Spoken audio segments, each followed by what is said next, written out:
The importance of maintenance for heavy construction equipment Part 2. What happens when routine maintenance is performed?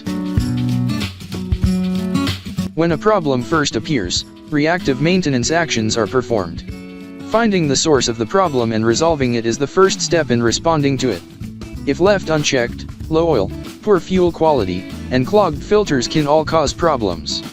Checking the rest of the car for expanding concerns should become a part of associated responsibilities if a problem emerges. The specific maintenance tasks will be determined by the vehicle and the manufacturer's guidelines.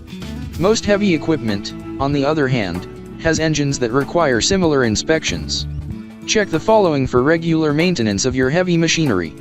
Check sure the system has adequate oil and that the quality of the oil is satisfactory. Check the levels of coolant, oil, fuel, and other fluids to verify if they're adequate. Fluid drops on a regular basis signal a leak that has to be repaired. Are all of the parts moving as smoothly as they should? Do the controls react in a timely manner? Problems with these elements could suggest a problem with the equipment's accessory operators. Looking for anything that appears out of place during this visual inspection will help you uncover problems faster. What is preventative maintenance and how does it work?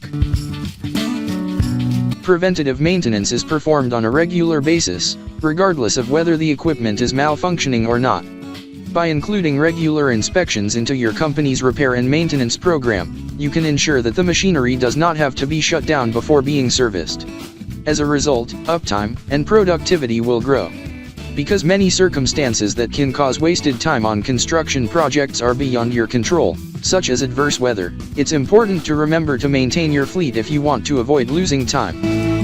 For more information, call 469-370-7501 or visit interstateheavyequipment.com.